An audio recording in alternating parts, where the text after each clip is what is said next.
Thank you for joining me on BMAD Code. Today I'm going to be showing you the amazing update to the BMAD method for agile AI-driven development. This method is elevated from feedback from the community, and many of the viewers that have been watching and supporting this channel, I've taken your advice and I have made this method even more powerful. And today I'm going to show you how to maximize its potential.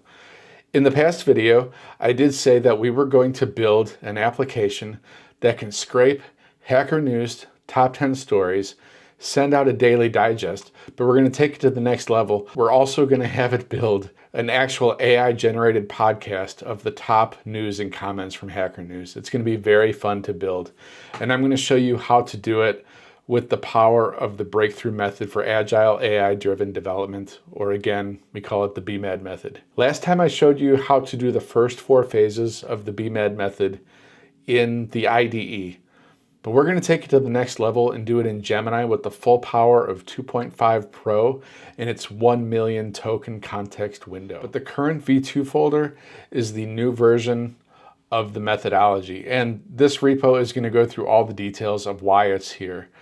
There's 2 main reasons that I updated. One is I wanted the agents that go into your IDE to be in parity with the agents that you might want to put into Gemini or ChatGPT custom gems. I've optimized all of them to make them lean and powerful and more interactive. So now instead of just asking for a PRD, having it ask you a few questions and then spit out the whole thing, it's going to work more interactive. Same thing for the architect, the business analyst, and the Scrum Master and the PO. The V2 method is optimized for LLMs to develop with. Before, we were producing a very large PRD and a very large architecture document, but the problem was the developer agents, they knew where to look at the story, but the developer agent also had to load the full PRD and the full architecture document to find the information that it needed. That was very inefficient, and it led to bloat in the agent. It worked, but it was not ideal. With V2, everything is streamlined. So let me show you. Go to the current V2 folder. You're going to see that there's gems and GPTs. This is for our 4 agents that we take and we actually put into Gemini or ChatGPT, like I mentioned. But you also have all of the agents here still, so you can have your custom Scrum Master or developer. But I recommend use the method I'm going to show you today where you take these and you actually put them into the web and set them up. We will use the analyst, the product manager, or the architect, and we will get the full power of the web, and we will not waste any credits in Cursor or Windsurf or our own LLM going back and forth. Multiple people reached out to me last time and said, just from the ideas that I shared last time, because I did mention you could do this also in the web. People have told me, individuals, that they have already saved hundreds of dollars. One person even told me they saved over $1,000 in credits since switching over to my method. So let me just show you how to set up one of these, but you can read these instructions. It's very simple. So let's just jump over to the web. So you'll come in here, you'll give it a name. I always start with a number because in Gemini, you'll see this circle right here. The only thing you'll see to identify them when you're in the navigation.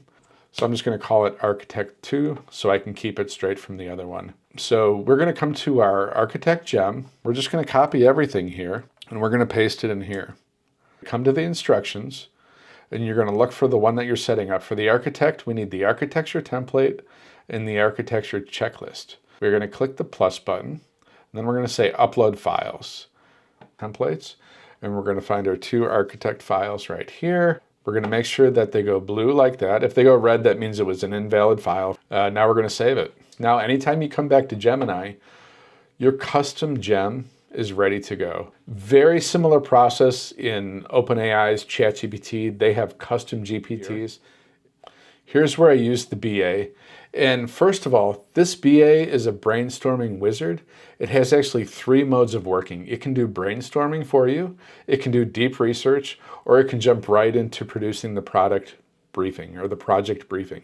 The project briefing is the final output of the BA, and in it, it is not going to only have a small project brief, but it is also going to have a customized prompt ready to give to the PM. So I said, I'm trying to make a simple app to demonstrate this whole methodology. Well, here, I can help you brainstorm some things. What are you trying to look to do? Maybe a simple utility, on and on and on here, right? It's giving me some ideas. And I said, okay, you know what? You mentioned a to-do app. That might be a simple thing to do, but it could be kind of boring. What if we actually combined that with some AI or some LLM intelligence? Maybe that would be interesting. So it gave me some more ideas. I thought about it, and I'm like, you know what? I don't want to do that.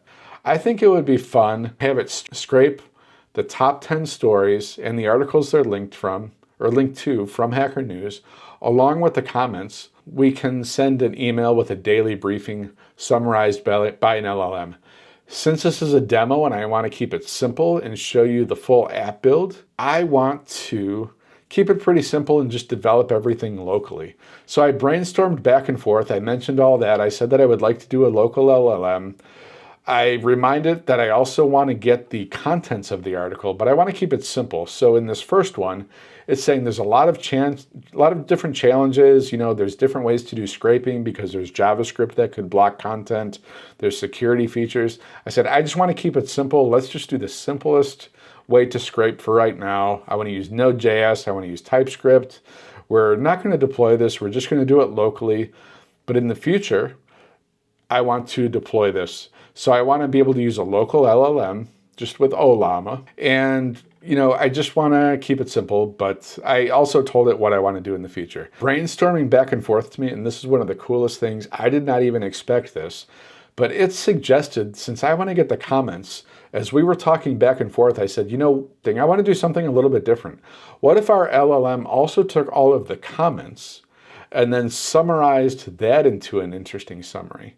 And later, we can pass this all off to the AI to produce a podcast of all of this content that we summarized. And it found out that there was this Angola API that basically makes it simpler to get all in one shot, all of the comments already threaded from Hacker News, instead of the normal way you do it through their API. I would have never thought of this. It thought of it and suggested to me. And this will actually make it simpler and easier to get to the target that we want to do. So very cool. Then say, okay, what do you want to name your project? I like that. I didn't even think of naming it. And it said, what should I name it? It gave me a suggestion. I didn't like it. I said, how about the BMAD Hacker Daily Digest? It says, okay, does this basically sound good? I'm like, that is perfect. Let's do it. So then it went to the next section. And this is doing it section by section. So now it's going to talk about vision and goals. I said, yep, that's pretty good. I like it. I like that this is granular, going step by step, so I don't have to take in a lot of stuff all at once. So it proposed it. I said, yeah, that's good. I like the scope. On and on and on, right? I'm not going to waste your time reading all of this. And this is a lot of me going back and forth, really pushing on this, because I just wanted to see all the things that this brainstorming was capable of. So this is the end of the document. The whole document is ready to be output, and it gave it that PM prompt. Now, at this point, what I would do is I would copy this, and I would save it to a Google Doc. And it's very simple to do because it gives you a copy button here. You can copy that. And then once you copy it, just save it to a Google Doc, save it. And then when you go to your PM prompt, go to Explore Gems if you can't find it. I'm going to go to the PM, attach your file right here. PM is going to produce a PRD, and it is going to do, like I said, section by section, ask you questions. It makes it really easy to take in these things. Now here already we have our PRD draft because it got such a detailed product brief. It was able to come up with this really quick and figure out what is MVP and what it suggests is not MVP. And then it's going to ask us section by section if we approve of everything. So it gave us the high level epics, but now it's going to create each epic one at a time and let us review it. And it's going to give us high level stories with acceptance criteria. So this is what it thinks the first story should be. I reviewed it and I said, okay, that looks good. It then gave us epic 2, epic 3, and epic 4. You want to capture each of those files and save those. And you can do just what I said before and save them as a Google Doc, or you could be saving all of these right to your project. So you could just be putting them all right in our project. So you can see here, I have started creating the project and collecting some of these files into a docs folder. So you can see I have all the epic files that it created. And you can also look ahead and see I have the PRD and a lot of the content. You see that there's many files in here. The architect is not just in creating one architecture file anymore.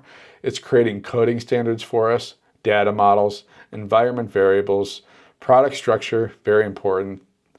Jumping ahead though, back to the PM, we're going to be an active participant with this LLM. We are going to tell it to run the checklist. It's going to say, are you ready to run the checklist before we hand this off to the architect? This is the final approval from the PM for it to make sure that everything that it produced makes sense.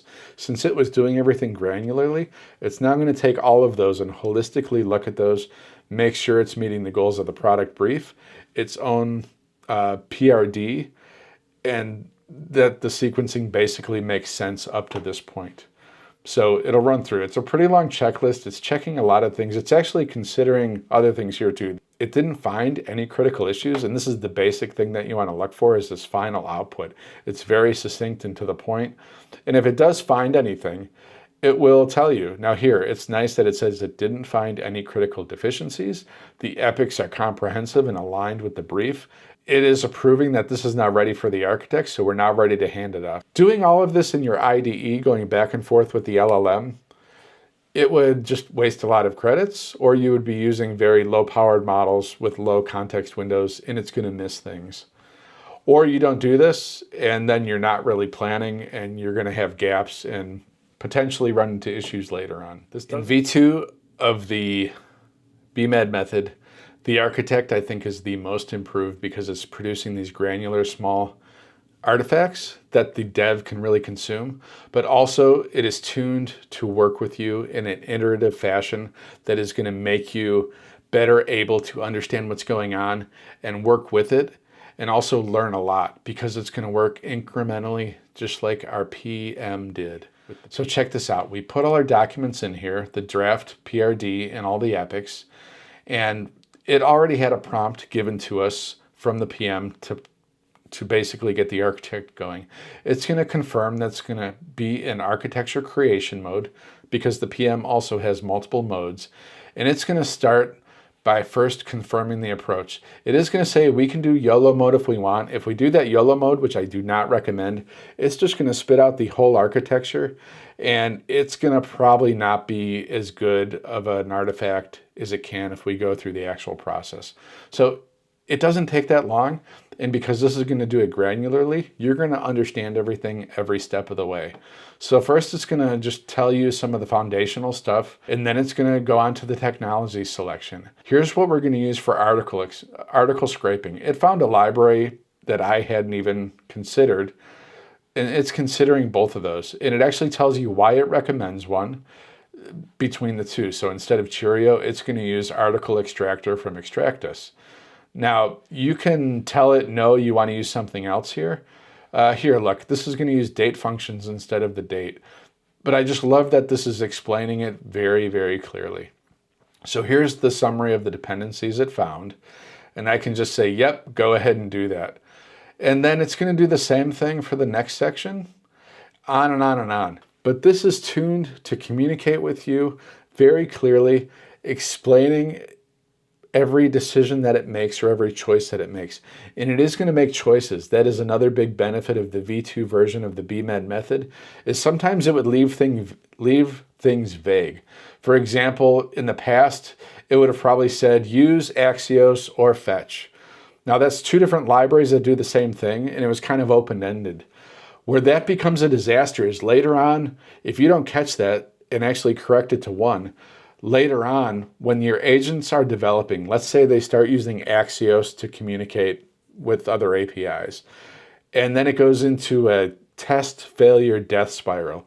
You've seen this happen before with your agents, I bet. They start going around and around. They try changing the code. They try fixing the code. Things start breaking. The next thing that happens is it gets this dumb idea that, oh, maybe it's the library I'm using. I see this other library mentioned, so I'm just going to throw this other library. And then all of a sudden you have two libraries in your project. You don't even realize it. And then just everything is off the rails. And that's all because sometimes things will be ambiguous, but not anymore. With this method, it will make sure that everything has a decision and doesn't leave it open-ended.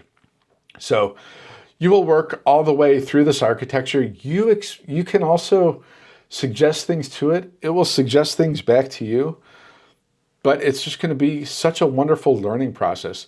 And not only suggesting, but you can also ask questions. If it says it chose something over something else and you don't understand the explanation, ask it or challenge it. Have it search the web. This thing is iterative, and this can go on as long as you want to. But by really understanding and figuring all of this stuff out right now, we are going to have more chances of success as our project proceeds and grows. One thing with the architect is it's producing a lot of files. So to get all of those files out, it could be a pain. Plus, a lot of these documents have Mermaid embedded. So I want to explain something very important to you about Gemini and also ChatGPT. When you're in the web, all of the output you're seeing, such as this right here, is actually already Markdown. So the key change that I also made in V2 is the agents are not wrapping all of the output in Markdown anymore. They're giving you Markdown, and then sometimes this output will have embedded Markdown. So that's why you still sometimes see something like this. This is Markdown, a code snippet. This is Markdown that is plain text. Before, copying this all out would get screwed up. But now what you can do is you just come to the end of the response here. Each time it's done responding, there's going to be these triple dots. You click this, you click copy. And I just want you to notice that now this whole thing is perfect Markdown, nothing is mangled.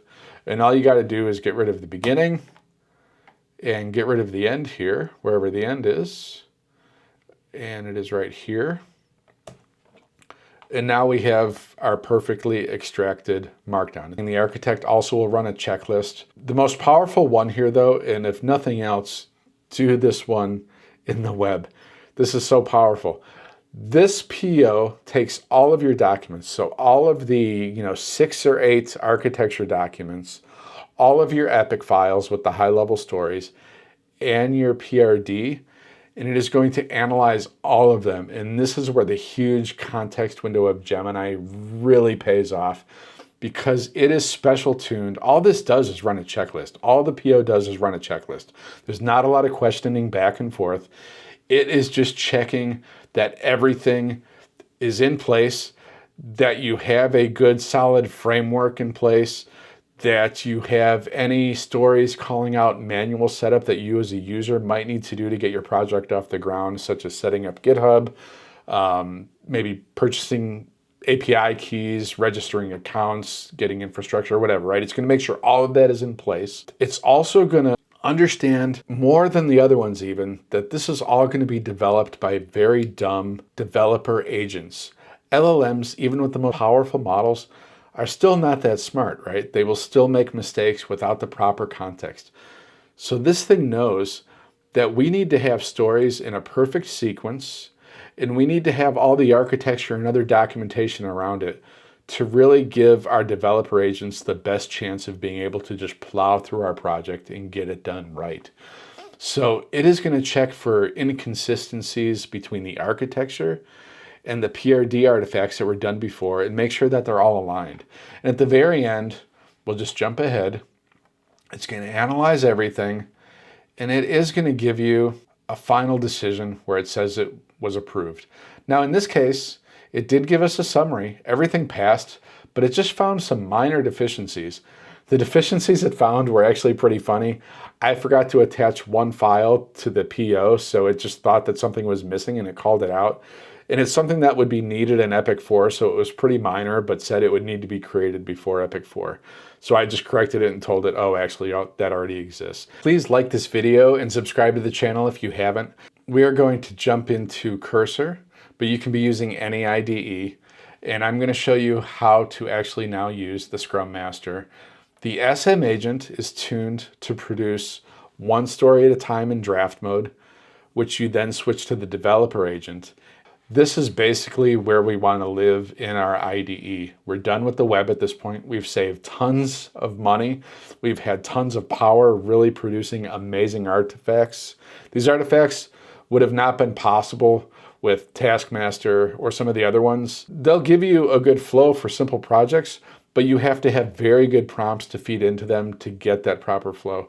And that is the artifacts that we produced that led up to this point. So now that we're here, we have the epics with our high-level stories in them. That is our tasks. The Scrum Master is going to draft a story in the IDE. We are going to approve it. We are going to start a new chat with the developer.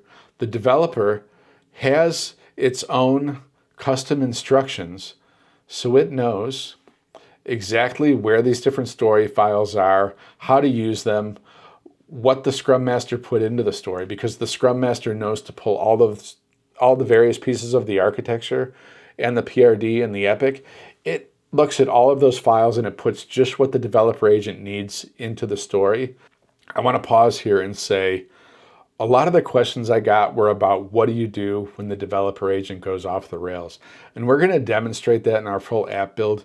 But if I can tell you one thing right now, if you're not already aware of this, never finish a story and then start a new story in the same chat window. The context is going to grow and you just don't need to do that. So keep starting new chat windows with your developer or your Scrum Master.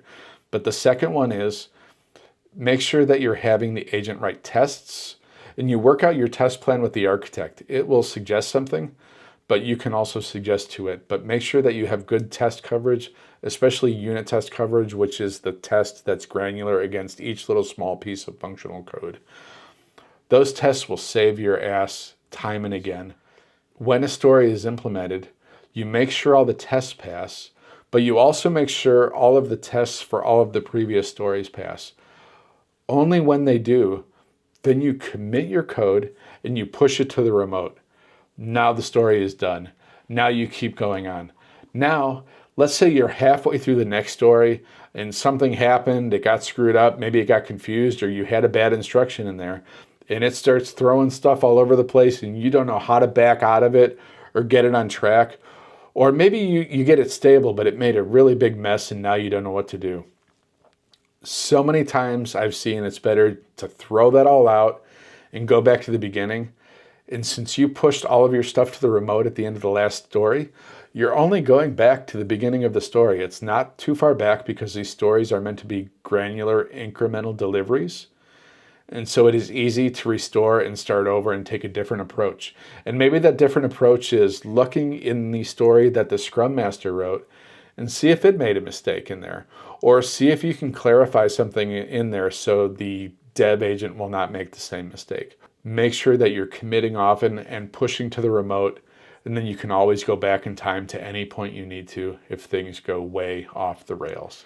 If you have a starter project or you can scaffold it yourself, maybe with Next.js, project init or Nest.js or something off the shelf, get a baseline in place because you will save a lot of time and credits instead of trying to get like Cursor or Windsurf to scaffold all of that for you. It'll make mistakes or it'll screw up linting or some configuration. It's better to just start with a project baseline and tell your PM and your architect early on what settings you're starting with. It'll just make things a lot easier. I already did story 1 because this is just some basic setup of saying, yes, the boilerplate is in place. The SM knows, and I can just say draft the next story. It knows, first of all, to look in this folder. If it doesn't see anything in this story's folder, it will then see what epics are listed in the PRD, and it will find the first epic, epic 1, and it will see the first story is what needs to happen. Now, in this case, it will find a story here, and it does see that the status is done. So we should see that it looked to the template so it knows how to create the next story.